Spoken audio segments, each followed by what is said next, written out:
Hello, everybody. Great to be back with you. I'm here today with Dr. Amparo Aracil, and we're going to talk about herbs for immunity, and particularly the class of herbs called diaphoretics, which are often used when you get a seasonal infection or virus or bacterial infection. So, really looking forward to our conversation. Thank you for joining us, Amparo. Thank you for inviting me.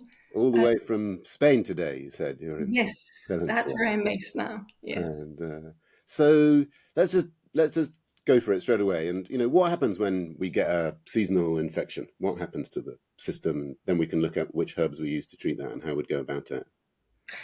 Right. So when we get an infection, whether that's a viral infection, bacterial infection, um, usually, but not always, some of those viruses or bacteria are what we call external pyrogens. So initially, we might get this sort of fever response, Hmm. right? And that's where our diaphoretic herbs can be very useful and very relevant.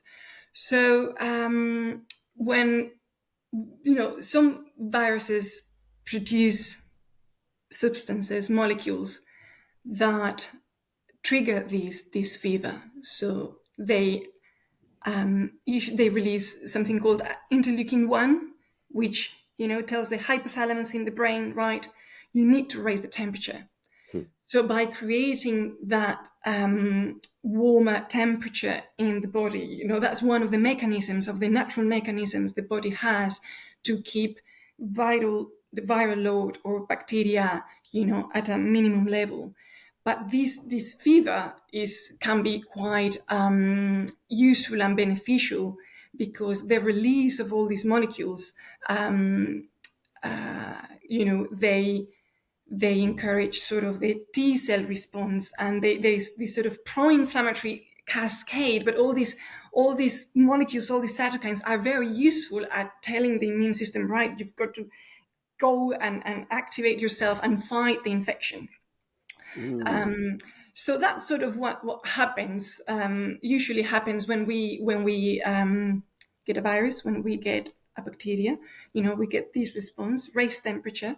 The body is saying, right, let's shut down.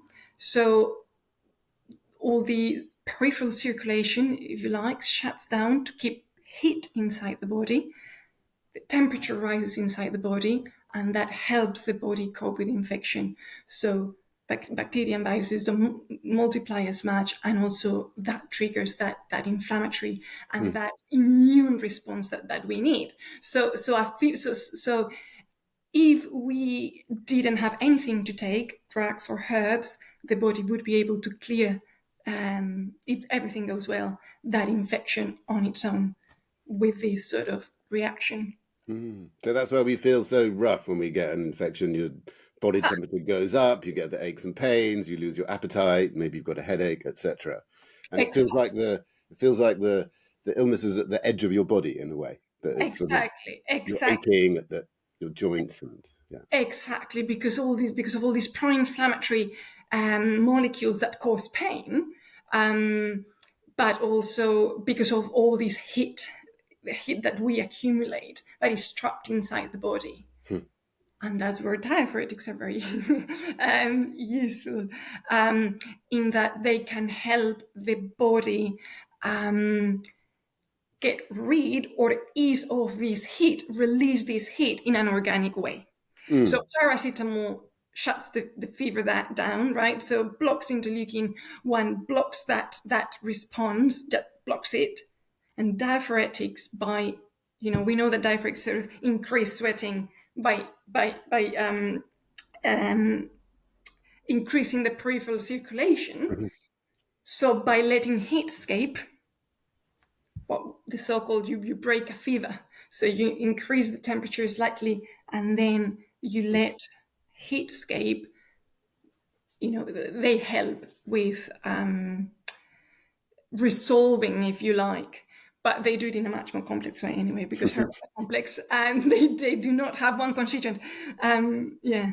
But it's sort of it becomes um, a challenge in a way, doesn't it? Because you need your body temperature to go up to fight the infection, but you don't want it to go too high because obviously over a certain point that becomes dangerous. So you get Absolutely. this balance with diaphoretic herbs that encourage peripheral circulation that feels like they raise your temperature a bit, but then the fever breaks, which releases this tension that you've got at the edge and these aches and pains all through this sort of inflammatory process that you've been talking about. Exactly, exactly. And just as a reminder, right? So fever is good. I know, we herbalists believe that a fever is good, but we need to remember a fever over 40 is dangerous. And we need to seek medical advice. And a fever that cannot be explained by an infection is also a red flag. So, the body, different causes of fever, cancer can cause fevers, and some autoimmune conditions can cause fevers as well, that need to be explored. So just as a reminder, a fever that cannot be explained by an external pathogen needs to be looked into. Mm. And a runaway fever as well when you're getting an infection. So thank Yeah, you for yeah, reminding us of these yeah, edges yeah, where we yeah. need to be so careful. As a sort of red flag. But otherwise, herbs do that in a very sort of organic and complex way by slightly raising, creating heat, but then helping by promoting, encouraging that peripheral circulation, letting the heat escape. But they are also anti-inflammatory, they are also antibacterial, all these diaphoretic herbs. So they Mm. can do a multitude of things at once, and they are not blocking your innate immune response. They are allowing the body to still be producing those immune cells that we need. They're not blocking them, but they are easing off the tension, as you were saying exactly, and modulating it, because some of these herbs, right, like yarrow and well, all of them really, ginger, are anti-inflammatory, so they modulate that immune response. Mm. So they're like working in multiple ways at the same time. They're not just trying to close a fever down per se or stop pain. They're trying to do the totality of the Exactly, healing. and that's what I love about herbs. How versatile they are. So all the different actions and virtues and qualities they've got, and the fact that we can use any of those sort of actions or virtues for a multitude of scenarios. And that's fantastic, because Mhm. that's something that only herbs can do, and mushrooms. Yeah. Yes, exactly. Well, food nature has got those sort of Yes. multiple pathways. Complexity. Yeah. So maybe let's explore for a minute, just as a basic approach. What would one do if one just meets a client or with a usual symptoms presenting? What would be some simple remedies? Where might you go? Which herbs might you reach for? Yeah. Well,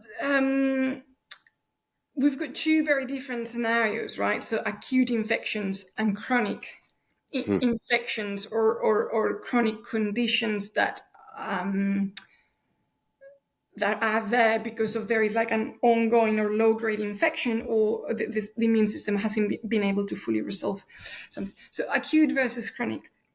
I think that's important. And diaphoretics, or immune modulators, have a slightly different role, whether you're treating something acute, whether you're treating something chronic. So when someone comes to me with something acute, an acute infection, a seasonal bug, diaphoretic herbs to help, again, as we said, with the fever response. So yarrow, I use yarrow a lot. Yarrow is is one of my favorites.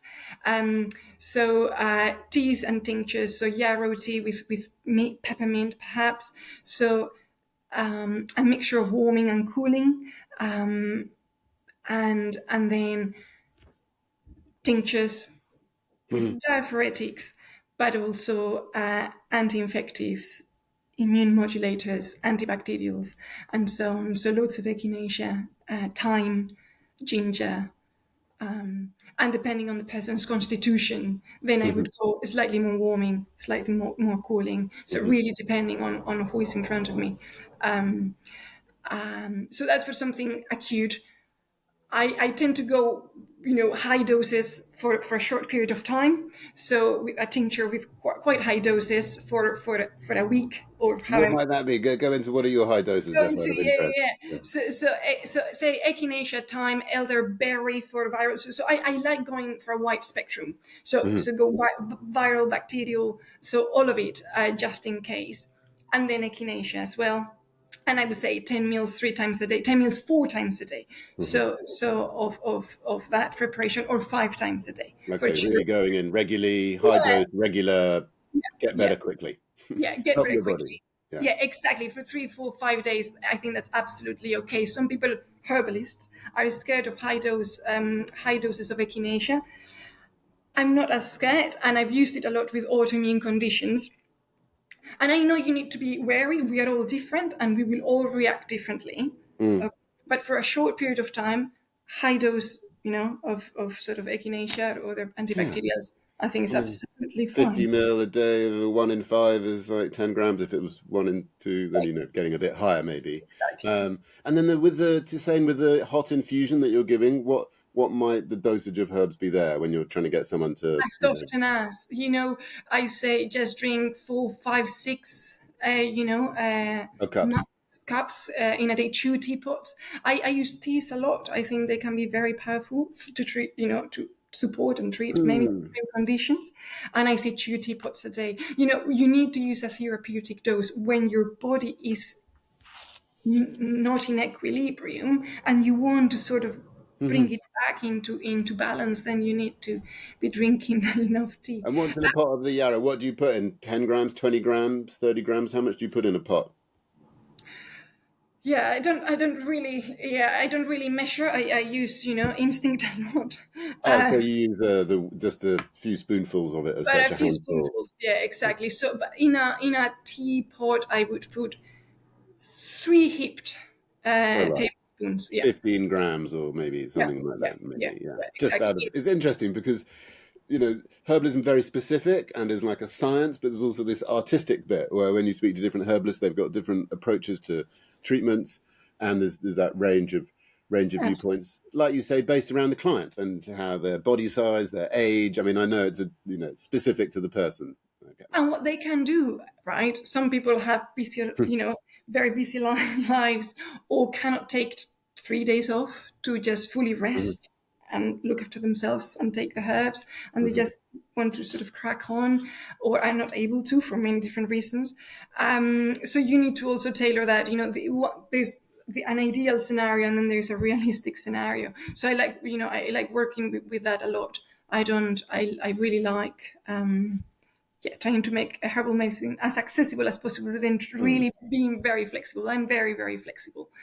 It Um, needs to be practical, doesn't it? People are busy, they got jobs, I like, families, outside life. You've got to make it taste reasonable or be consumable and fit in with their lifestyle. yeah, yeah, Um, what do you do you ever use this idea of there being warming diaphoretics and cooling diaphoretics? Do you explore that in your practice? And is there ever any difference in how you might treat there? 'Cause, in Chinese medicine, they got this idea of, I don't know if you've studied much Chinese medicine, but wind heat and wind cold. They got a sort of two different classes of herbs for treating fevers. And in Western herbalism, we have this sort of warming diaphoretic and cooling diaphoretic yeah, approach, don't yeah. we? That's right. Um, And I use a combination of both. mm, I used to use a lot more warming diaphoretics before. So when I started, I used a lot of chili and hmm, ginger, and I've okay, moved away from peripheral chili. circulation. Yeah, I've moved away from chili. It's not that I don't use it at all, but I've moved away and now I use more of a combination. So ginger is sort of as hot as I get.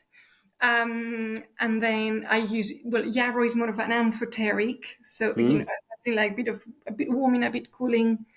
Um, and with a fever, I use cooling. So I use sort of yarrow and then cooling. So elderflowers, Hmm. mint, Nice. lemon balm. I really like lemon balm, and Hmm. that's more cooling.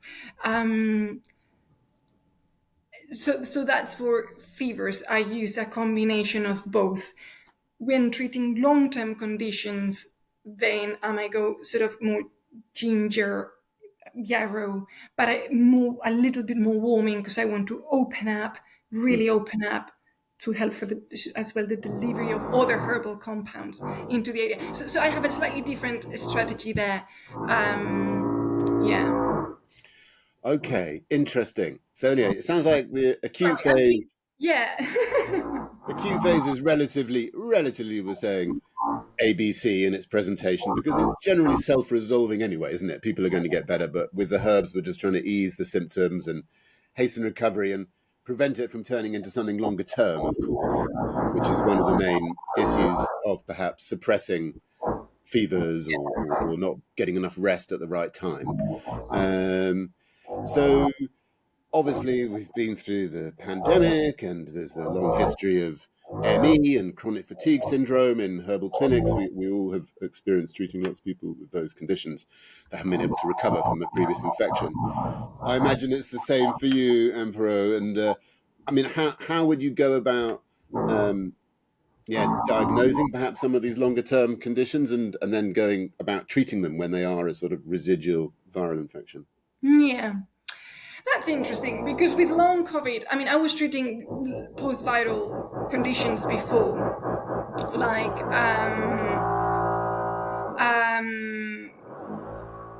ME, Huh? ME, chronic fatigue, Lyme. So I was doing some of that work, but now with long COVID, I think I've been seeing more and more patients for sort of a post-viral condition. So, and I think with COVID and long COVID, we've learned loads because there's been loads of research as to how some of these post-viral syndromes behave. So, I mean, how do I diagnose? I don't use testing a lot in my practice, as in testing, as in biomedical blood test sort of testing. I go more with symptoms, signs, Mm-hmm. diagnosis of exclusion, and then a bit of instinct, Hmm. more than go and get all these fancy tests of this sort of,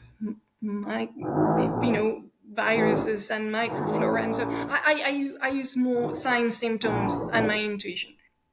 That's Um, interesting.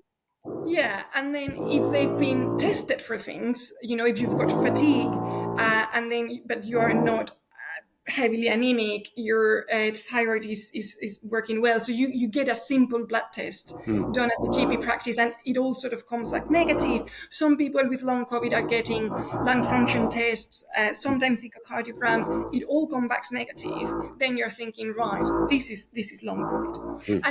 and so it's a diagnosis of exclusion sometimes, and I find patients sometimes find that really hard. It's like, but where is the marker? It's like, well, there is not a marker, but it doesn't mean that your symptoms are real and that what you have is not the aftermath of a viral condition, in this case COVID.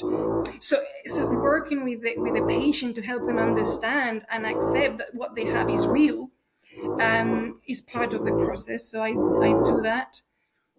So that's in terms of diagnosis. I mean, and then there are other conditions like Lyme's where you can have a simple blood test. But I think with the case of COVID and other post-viral syndromes, there isn't a marker. So it's a diagnosis of exclusion. Yeah, there's not one method to diagnose. Yeah, yeah. And then you just sort of go with it. And at the end, sometimes, does it really matter? As long as you've excluded all the, really serious conditions, you're just treating the person Mm. and their symptoms. And how I go about say long COVID, adrenal fatigue, post-viral, immune regulation, right? So the immune system, as we know, is completely out of balance.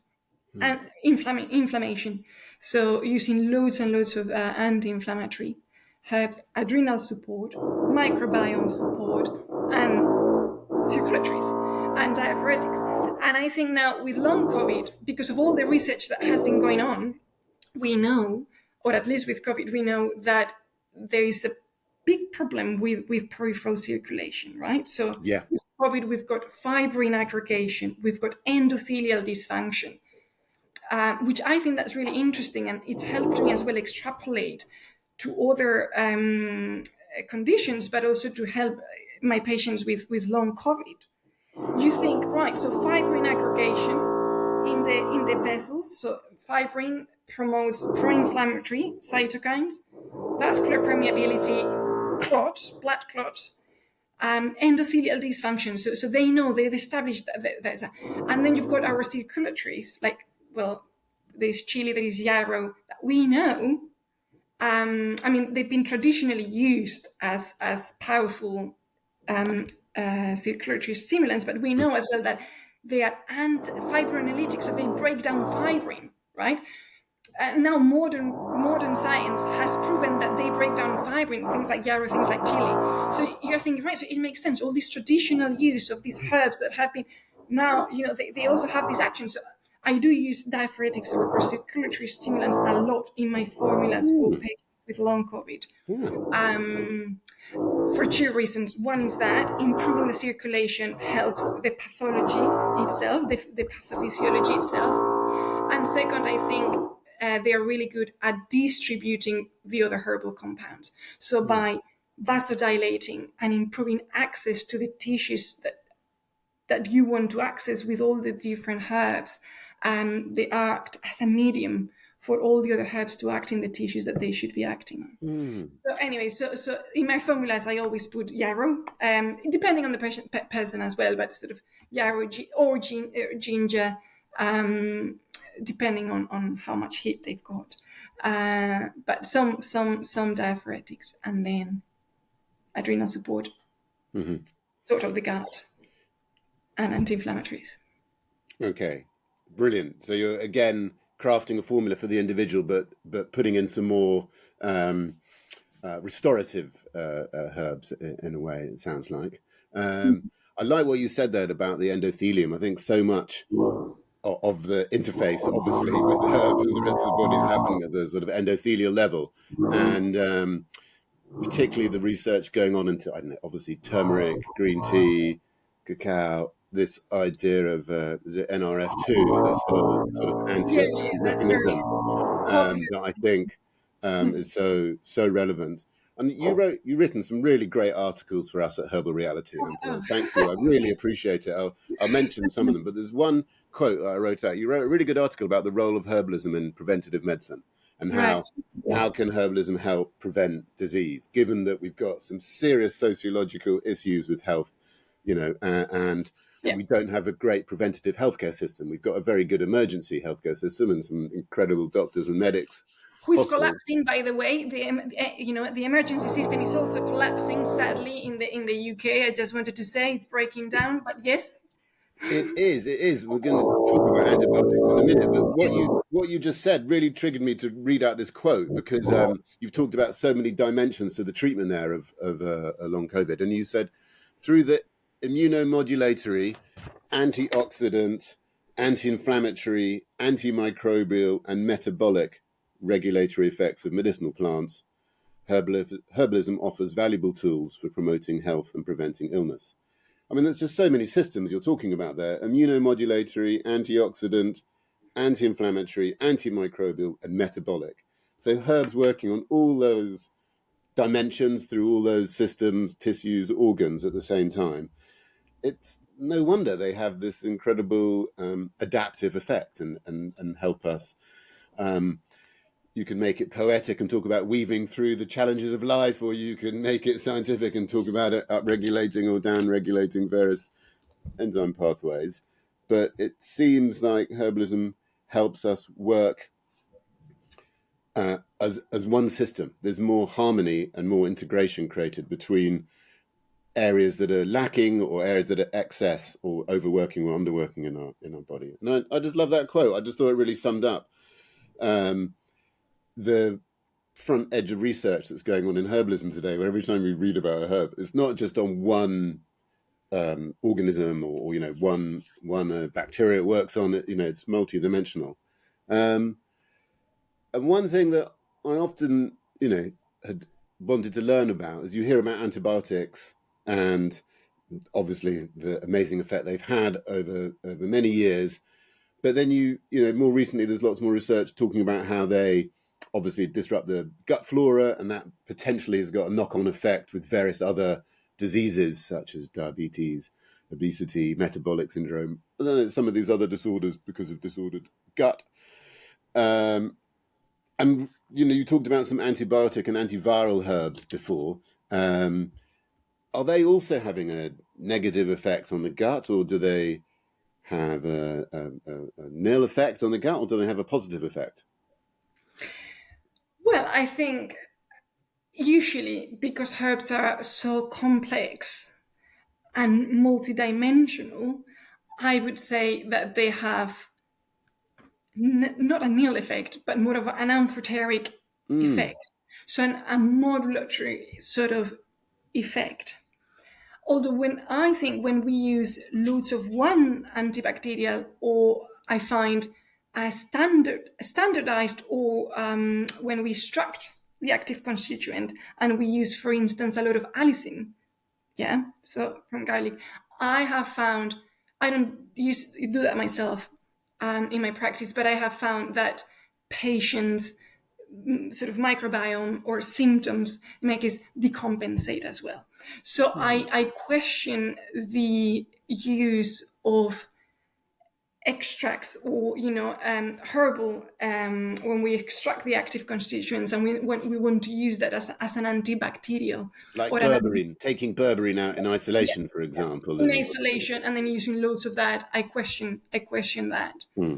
But um as a totality of a herb, using, I mean, garlic's a good example and is used as an antibiotic a lot, isn't it?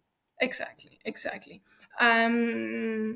But I think otherwise, so berberine is a good example. Berberine is, any berberine containing herb, when we use the herb as a whole, Hmm. it helps with the sort of biofilms in Hmm. the gut. It's an overall anti-inflammatory. It's a beta, so it helps remove toxins, right? So it has a whole effect. It's just that it's not wiping out the microflora entirely, as when you take an antibiotic. Hmm. Um, and and I think destroying the microflora with antibiotics, but also with stress and modern life, is having huge implications for all these chronic conditions that we are seeing. Right. So many people come to, well, me as a herbalist, but more as a doctor, more in I work as a GP now, so I see 30 to 40 patients every day, and so many of those are people, especially younger people, but of all ages, with gut problems, with gut issues. So everyone seems to having a problem with their gut in today's, whether that's because, of course, antibiotic use plays a role, but stress plays a huge role, diet plays a huge role, and then some of these conditions are being treated with loads of antibiotics because we isolate H. pylori, Helicobacter pylori, or SIBO, right? Small bowel overgrowth. So we treat those with antibiotics in mainstream medicine. And so it's a vicious cycle, and these people continue presenting to us. And going back to your question about the herbal antibacterials, I don't know if the answer is using just sort of neat garlic and only neat garlic. I'm not sure how people are responding to that. I'm more pro complex formulas, Hmm. and yeah, with So use the herbs in a blend, get the full diversity of the compounds in the plants at relatively low doses. I know we were talking about using higher doses earlier for fever, for acute, yeah. but it's actually still very low doses in the sort of context of sort of pharmaceutical levels of drugs. But it's like this idea that herbs nudge the body into health rather than shove us into health. I mean, there are Yeah, some herbs that are a bit more shovey and pushy, aren't there? That are a bit more direct, um, that move the body into that direction. But herbs like yarrow, elderflower, I don't know, we haven't mentioned what else is there, thyme, time, oregano, holy basil, yeah, tulsi. Some of these herbs are fantastic. really very gentle, whereas you get, I don't know, I'd say berberine, golden seal, andrographis. These are a bit more pushy herbs. They're much stronger and short term only, really, and much probably lower dose unless you really experienced in working with a herbalist. So that's part of the beauty of it, really, isn't it? The range that you can blend something and make specific to the person. And I think that's where this role of preventative medicine really comes into the fore. Um, we, I don't know, we buy our own clothes. We get clothes to fit who we feel we are, and we buy food to suit who we are as well. Part of us doing Herbcast is to encourage people to will support people in their journey towards their best health. Yeah. And I know we're biased, Amparo, but I can't think of a better thing to do than to go and see a qualified herbalist for your health and get a real constitutional check and what would be perhaps the best foods, the Yeah. best exercise, Absolutely. stress reduction, relaxation exercises for you, and know which plants would be most suitable.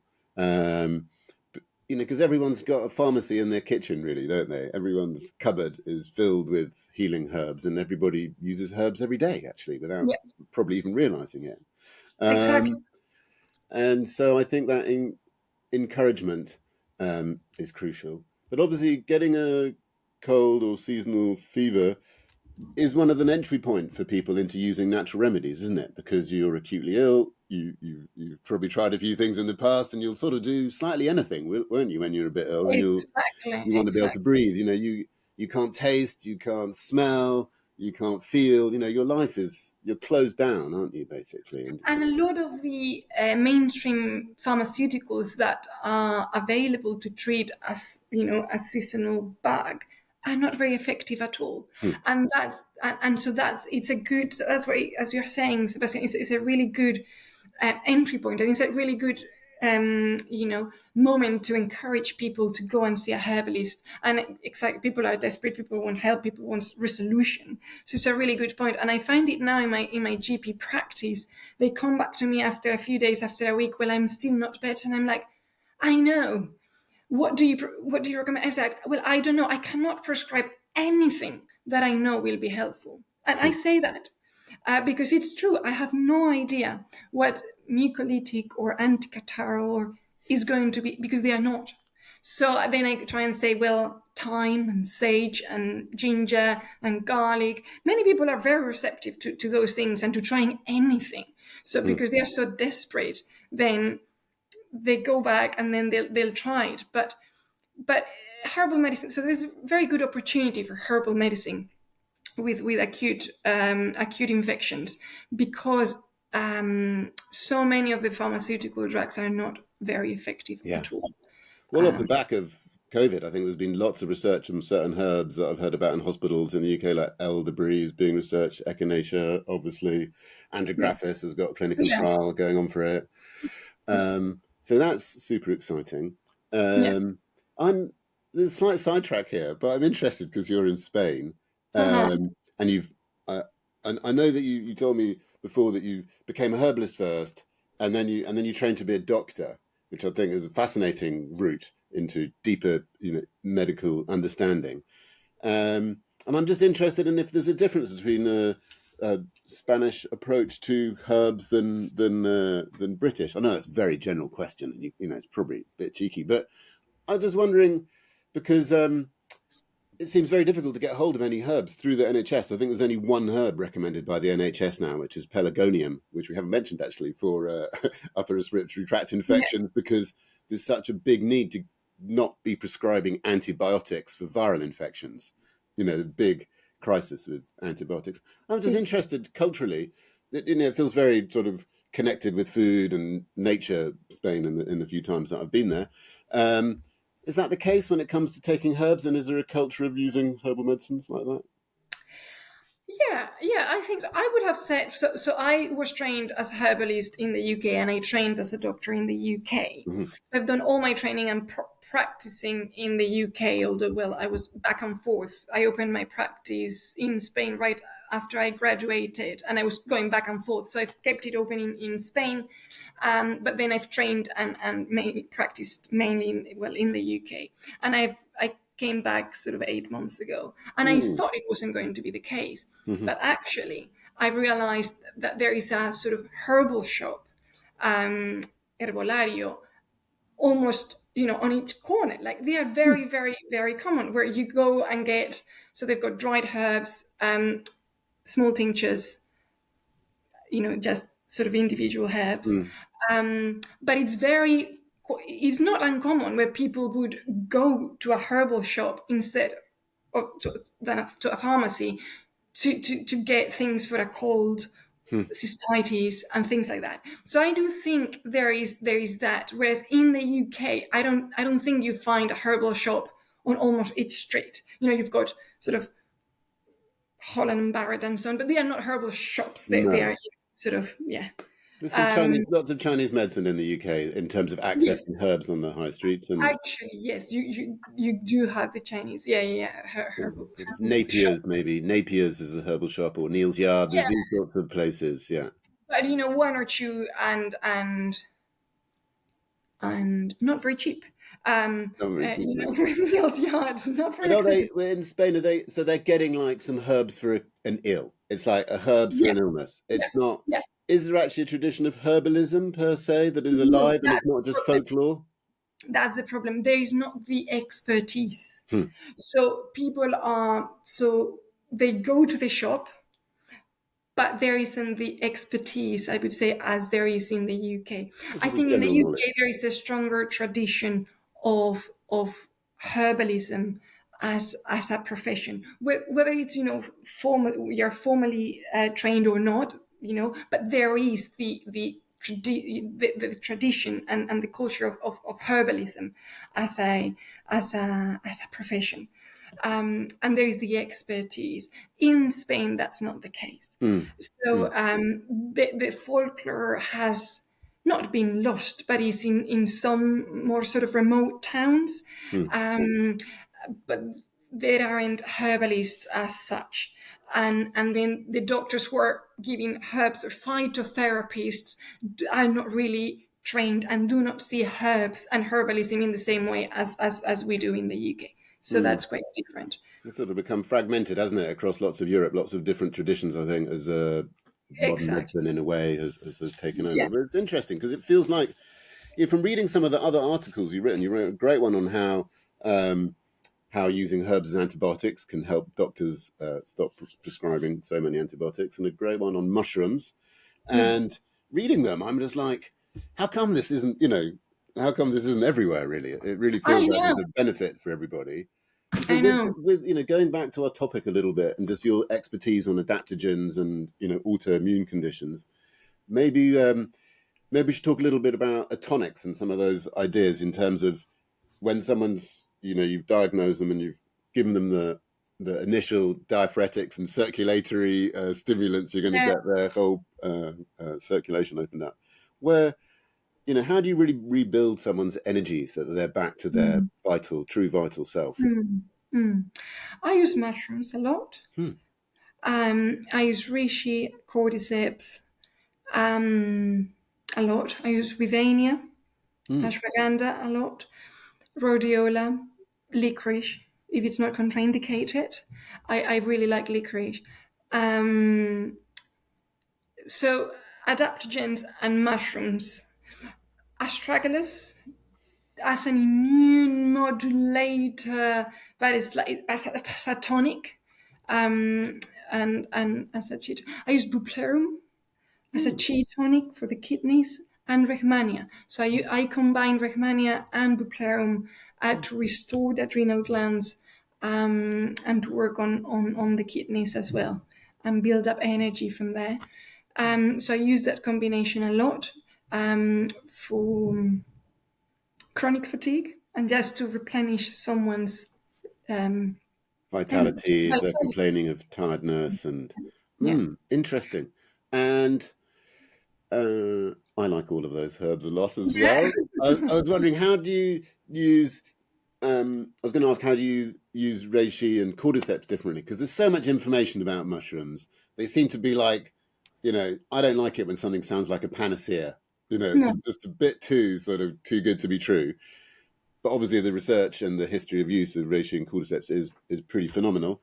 Um, how do you differentiate in using those? Because they're both talked about for immunity, aren't they? But what does that They mean? are very much. I've used cordyceps a lot for respiratory health in particular.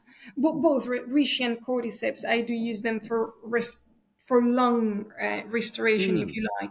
So I've supported many patients with bronchiectasis, right? So sort of the stagnation of mucus really in the lungs, but then the lungs and the microbiome of the lungs and the immunity of the lungs becomes completely Hmm.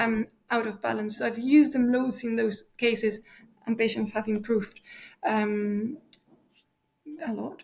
Um, how do I distinguish? I do use reishi. So probably reishi and cordyceps are the ones that I use the most.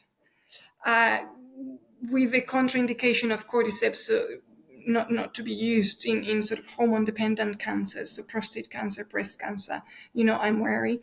Uh, um, Did you say in in hormone dependent cancers? hormone Yeah. dependent cancers, yeah, the Hmm. cordyceps. Hmm. But I don't use them as a panacea No. at all. No, no. But and I use them in capsules, not in a tincture form. I know some herbalists use them in a tincture form, but I use a double extraction in a powder. In a capsule. Interesting. I Yeah, know they're like a whole subculture of knowledge of the mushrooms, aren't they? It's almost like I mean, that's as they are another realm in nature in a way, they are these mysterious things. exactly.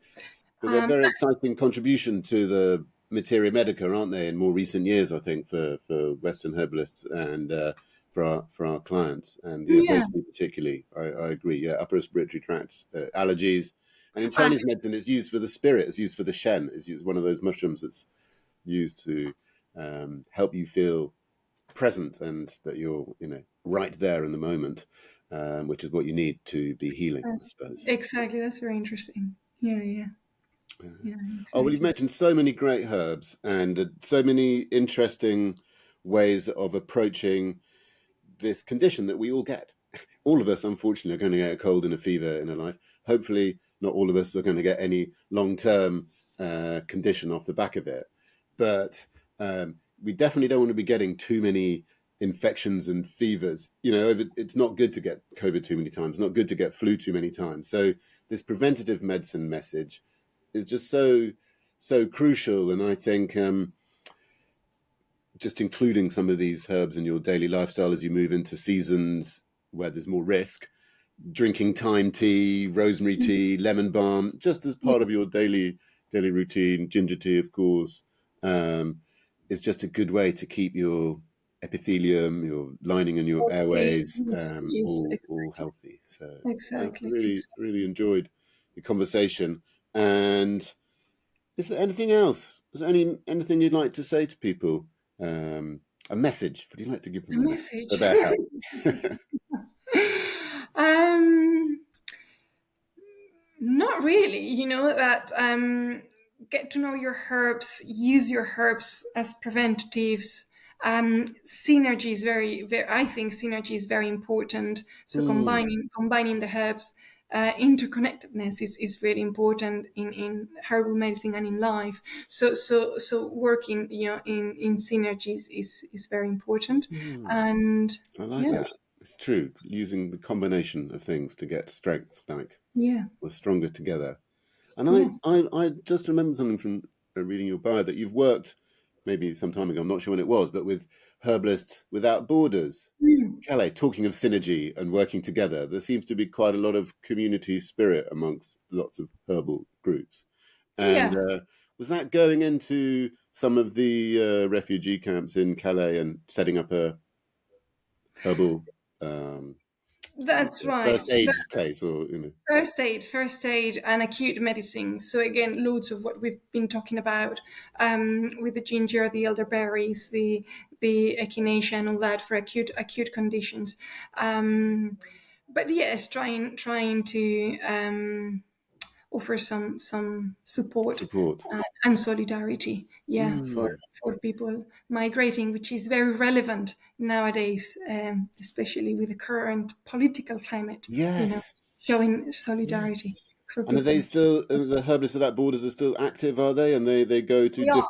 They are. They still different go monthly. So roughly, I think they are still going every month and providing loads of support and acute herbal medicines. Um, amazing. People, yeah. I mean, it's very humbling to hear about people going into well, that's not quite a war-torn place, but it is a place of severe social challenge, and offering to help people in a desperate situation. That was sounds like a brilliant thing. So look up Herbalists Without Borders if you can, and read Dr. Amparo's articles on herbal reality. I'd really recommend it. You've written about 4 or 5 articles, and if you read those 4 or 5 articles, they're like a recipe for a healthy life, basically. And if Oh, you can follow those good things, if you're lucky enough to be able to include them, they're really valuable. They're really valuable. And if you're a doctor listening, do pick up on some of the insights here, because they're truly valuable for your client's health. And I loved uh, meeting and speaking, and thank you for sharing all your wisdom, and for all you do for our herbal community. So we'll put this out there in a few weeks, and look forward to people getting the benefit from it. So take good thank care, you, Emperor. Sebastian. Take care. Thank Thank you. you. Right. Great, thank you. Good. Thank you. I'm so sorry. We did have some drilling next door. I was like, oh my goodness, should I stop or should I not? I say, I'll carry on. Well done. I think we both were like, let's just carry on regardless. I'm Let's pretty carry sure on. they can filter that out. Really, And it hopefully. actually just sounded like a didgeridoo. I was like, oh, I can't believe it. Yeah, hopefully yeah, do Yeah. something. Yeah. Well, you know, good luck in all of your continued work. And Thank you. did you go to this conference this weekend? Maybe you weren't in the UK. It's called the Integrative and Personalized Medicine Conference, I IPM. sadly didn't. I sadly didn't, but I wish I can go because I think last year Rebecca invited me or mentioned it as well, and I think It's it'd be really good. really, we've been going for a few years, and it's really great, actually. I Yeah, mean, I just met so many doctors that hadn't got a background in herbalism that wanted to be a herbalist. They were just really engaged.